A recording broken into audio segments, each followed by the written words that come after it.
Assalamualaikum dear students. Our topic is branches of biology, which is remains of your topics. Taxonomy, study of naming and classification of groups and into subgroups. जानदारों को groups और सब groups में divide करना और उसके अलावा उनको नाम देना। अब यहाँ बात हो रही है नाम की। फिर नाम की बात करें तो बाइनोमियल नोमेनक्लेचर जो है ना, उसमें जानदारों को क्या दिया जाता है, साइंटिफिक नेम दिया जाता है। यानी कि जानदारों को साइंटिफिक नेम देना, ये किस लिए नेम दिया जाता है, इसलिए दिया जाता है ताकि कोई कंफ्यूजन ना हो। फर्स्ट करो कि एक नेम है मेंढक, ठीक है, उर्दू में मेंढक, इंग्लिश में क्या कहते हैं फ्रॉग, और इसी तरह से मुख्तलिफ ज़बानों में से मुख्तलिफ लैंग्वेज यूज़ करके इसे पुकारा जाता है। तो इस कंफ्यूजन को दूर करने के लिए साइंसदानों ने जानदारों का एक साइंटिफिक नेम रखा ताकि लोगों को अवेयर हो सके कि इस जानदार का क्या नाम है। तो इसी तरह से उन्होंने फ्रॉग का नाम रखा राना टाइग्रीना। तो इसी तरह से जैसे जितने भी मतलब के साइंटिस्ट थे जो मुख्तलिफ ज़बानें जानते थे, मुख्तलिफ ज़बान से मुख्तलिफ इलाकों से ताल्लुक़ रखते थे, मुख्तलिफ कंट्रीज से ताल्लुक़ रखते थे, तो उन्होंने फिर एक ही नाम जो कि उन्होंने दिया साइंटिफिक नेम फ्रॉग का, जिस तरह से राना टाइग्रीना है, इसी तरह से फिर वो क्या कोई भी एक्सपेरिमेंट करते हैं या किसी भी जगह पर हो जाते हैं तो उस जानदार को उसी नाम से पुकारते हैं। तो उसके बाद है second entomology, the branch of biology. ये भी बायोलॉजी की एक शाख है। द ब्रांच ऑफ बायोलॉजी में deal with the study of insects, हशरात का मुतालिया करना, उसे हम क्या कहते हैं, एंटोमोलॉजी। अब हशरात का मुतालिया, हशरात बहुत सारे होते हैं, कीड़े मकोड़े हो गए, यानी कि ये ज्यादातर कौन से होते हैं, वर्टिब्रेट्स में से होते हैं, इनवर्टिब्रेट्स। वर्टिब्रेट्स कौन से होते हैं, वर्टिब्रेट्स वो जानदार होते हैं जिनकी रीढ़ की हड्डी होती है, और इनवर्टिब्रेट्स वो होते हैं जिनकी रीढ़ की हड्डी नहीं होती। और इसी तरह से ज्यादातर जो जानदार हैं, जैसे इंसेक्ट्स हैं, हशरात, उनमें वो ज्यादातर क्या है, इनवर्टिब्रेट्स हैं। उसके बाद नेक्स्ट है cell. Cell is the structure and functional unit of life. Cell जिंदगी की साख्त और फेल की बुनियादी इकाई है। मतलब आपका जो जिस्म है वो किससे मिलकर बना हुआ है, सेल से मिलकर बना हुआ है। बहुत सारे सेल्स मिले हैं तो आप मतलब कि आपका जो सेल, लाखों करोड़ों सेल्स पाए जाते हैं आपके जिस्म के अंदर, जो कि हर सेल अपना अपना अफाद, अपना अपना काम सारे अंजाम देता है। और इसी तरह से नेक्स्ट है socio behaviour, study of social behaviour of animal to make society. यानी कि सोशल माशरती रवैया किसी भी जानवर का, टू मेक सोसाइटी, जो कि क्या बनाता है, माशरा बनाता है, उसे हम क्या कहते हैं, सोशियो बिहेवियर। अच्छा, उसके बाद है फिजियोलॉजी। ये किसकी शाख है, ये भी बायोलॉजी की शाख है। The branch of biology which deals with the study of function of different parts of living organism. जानदारों के जो मुख्तलिफ अज़ाएं या मुख्तलिफ हिस्से हैं, उनका अफ़ाल है, उनका काम। फर्स्ट करोगे ये आपका ये आर्गन है, ठीक है ना, डिफरेंट पार्ट्स को कहता है ऑर्गेनिज्म। ऑर्गेनिज्म मैं हूं, ठीक है ना, इसमें कोई जानदार तो वो क्या करता है, डिफरेंट पार्ट्स, इनके कोई काम करता है, कोई फंक्शन रोल प्ले करता है। फर्स्ट करोगे मैंने यहाँ पर राइट किया तो मैं ये फंक्शन रोल प्ले कर रहा हूं, तो इसका मतलब ये है कि मैं एक फिजियोलॉजिस्ट हूं, यानी कि फिजिक से वर्ड निकला हुआ है। तो इसे हम क्या कहते हैं, फिजियोलॉजिस्ट, जिसमें किस चीज का मुतालिया किया जाता है, function of different parts of living organism. अच्छा, उसके बाद चलते हैं हम पैलेंटोलॉजी पे। स्टडी है, ये भी किसकी ब्रांच है, बायोलॉजी की ब्रांच है। द ब्रांच ऑफ बायोलॉजी में deal with study of fossils, जिसमें क्या फॉसिल्स का मुतालिया किया जाता है। फॉसिल्स किसे कहते हैं, जो जानदारों के बाकियात होते हैं, ठीक है ना, जो जानवर, जो पौधे हों या जानवर जो गल सड़ गए हों, ठीक है ना, उनका क्या करना, मुतालिया करना। अब सिंपल एग्जांपल मैं देता हूँ किसकी, डायनासोर की। अब डायनासोर लाखों साल पहले, ठीक है ना, वो नापैद हो चुके हैं, एक्सटिंक्ट, एक ऑर्गेनिज्म जिसे हम क्या कहते हैं, एक्सटिंक्ट। और दूसरे होते हैं इंडेंजर्ड। इंडेंजर्ड स्पीशीज और एक्सटिंक्ट स्पीशीज में क्या फर्क है, इंडेंजर्ड वो स्पीशीज होते हैं जिनके नापैद होने का खतरा हो, वो अनकरीब क्या हो जाएंगे, खत्म हो जाएंगे, उसे हम क्या कहते हैं, इंडेंजर्ड स्पीशीज। और दूसरे क्या होता है, एक्सटिंक्ट। एक्सटिंक्ट स्पीशीज वो होते हैं जो कि क्या हो, नापैद हो चुके, जिनका वजूद ना हो इस जमीन पर, जिनका वजूद ना हो, उसे हम क्या कहते हैं, एक्सटिंक्ट स्पीशीज। और इसी तरह से डायनासोर को, डायनासोर एक ऐसी स्पीशीज है जो कि एक्सटिंक्ट है, जो कि नापैद हो चुकी है। अब जो साइंसदान थे, जो पैलेंटोलॉजिस्ट थे, उन्होंने क्या किया, उन्होंने ये किया कि उनके जो बाकियात थे, ऐसे में उनकी जो हड्डियां थी, उनके जरिए से पता लगाया कि जानवर कौन सा था, डायनासोर था। इसी तरह से और भी काफी सारे जो जानवर जिनका जो कि एक्सटिंक्ट हो चुके हैं, जो नापैद हो चुके हैं, उनके बारे में पता लगाया जाना, उसे हम क्या कहते हैं, पैलेंटोलॉजी। अच्छा, उसके बाद नेक्स्ट चलता है environmental biology. The branch of biology में deal with the study of interaction between organism and their environment. जानदार और उनके माहौल का जो आपस में ताल्लुक है उसे हम क्या कहते हैं, एनवायरमेंटल बायोलॉजी। अब एक जानदार उसका माहौल के साथ आपस में ताल्लुक है, जाहिर सी बात है। अब फॉरेस्ट की बात करते हैं, हम जंगल की बात करते हैं, जंगल में क्या रहता है, शेर रहता है, लायन, ठीक है ना, वो क्या प्रीडेटर है। अब प्रीडेटर और प्रे ये भी एक ताल्लुक है, एक रिलेशन है। प्रीडेटर किसे कहते हैं, शिकार करने वाले को, और प्रे क्या होता है, जो शिकार होता है उसे कहते हैं। अब ऐसे में जो लायन क्या है, वो प्रीडेटर है, शिकार करने वाला है, और उसका प्रे क्या है, प्रे में रहता है ज़ेब्रा को।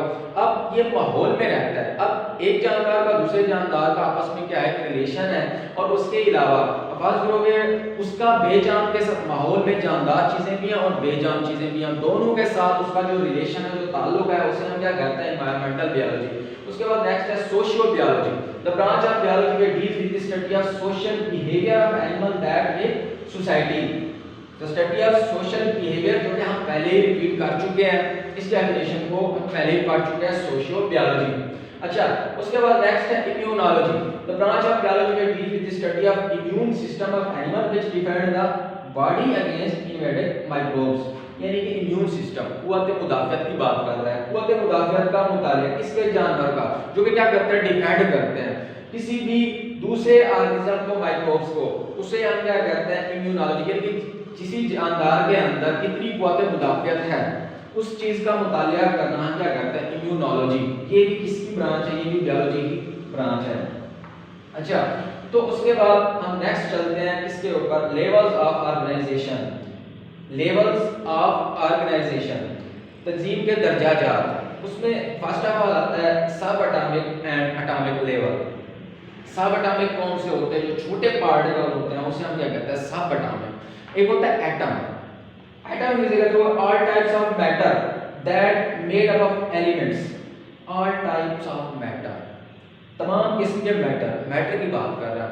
मैटर किसे कहते हैं, मैटर कहते हैं मादे को, और मादा हर वो चीज जो जगह घेरती है और वजन रखती है उसे हम क्या कहते हैं, मादा कहते हैं। हर वो चीज, ठीक है ना, उसकी अकसाम या टाइप्स हैं, जैसे कि सॉलिड, लिक्विड, गैस, और उसके अलावा प्लाज्मा।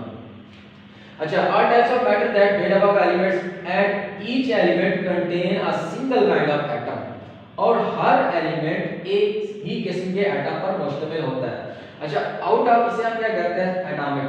अच्छा, सब एटॉमिक पार्टिकल्स कौन से हैं, सब एटॉमिक पार्टिकल्स की बात करें हम, ठीक है ना, एटम तो हो गया, अब कार्बन, हाइड्रोजन, कोई भी एलिमेंट है वो एटम में शुमार होता है। अच्छा, उसके सब एटॉमिक पार्टिकल्स कौन से होंगे, सब एटॉमिक पार्टिकल इलेक्ट्रॉन है, प्रोटॉन है और न्यूट्रॉन है। इलेक्ट्रॉन पर कौन सा चार्ज होता है, नेगेटिव चार्ज होता है। प्रोटॉन पर कौन सा चार्ज होता है, पॉजिटिव चार्ज होता है। न्यूट्रॉन पर कोई चार्ज नहीं होता। अच्छा, out of 92 kind of element in nature, वो कहते हैं इस नेचर में कितने किस्म के एलिमेंट्स पाए जाते हैं, 92 kind of element. 16 are called bio elements, जिसमें से 16 को हम क्या कहते हैं, बायो एलिमेंट्स कहते हैं। बायो जानदार, यानी कि जानदार के अंदर जो एलिमेंट्स पाए जाते हैं उसे हम क्या कहते हैं, बायो एलिमेंट्स। अब इसकी उसने डिस्ट्रीब्यूशन कुछ इस तरह से की है कि oxygen, carbon, hydrogen, nitrogen, calcium और फास्फोरस, ये इसकी परसेंटेज कितनी है, 99%। ये पाया जाता है 99%। और उसके बाद potassium, sulphur, chlorine, sodium, magnesium, iron, copper, manganese और जिंक, इसकी मिकदार कितना है, यह 1%। और उसके बाद इसकी मजीद उन्होंने डिस्ट्रीब्यूशन किया है कि ऑक्सीजन जो है ना, इंसानी जानदार यानी कि जानदार के अंदर कितना परसेंट होता है, 65%। कार्बन 18%, और उसके बाद हाइड्रोजन 10%, नाइट्रोजन 3%, कैल्शियम 2%, फास्फोरस 1%। इस तरह से उन्होंने क्या किया है, डिस्ट्रीब्यूशन किया है एटम्स की, एलिमेंट्स की। तो उसके बाद नेक्स्ट हम चलते हैं मॉलिक्यूलर लेवल का। मॉलिक्यूलर, ऐसी बात है, जब बहुत सारे एटम मिलते हैं तो क्या बनता है, मॉलिक्यूल बनता है। एक सिंगल है वो तो एटम में शुमार होता है, जब दो एटम आपस में मिलते हैं तो उसे हम क्या कहते हैं, मॉलिक्यूल कहते हैं। In organism bio elements usually do not occur in isolated forms, आजादाना हालत में नहीं पाए जाते।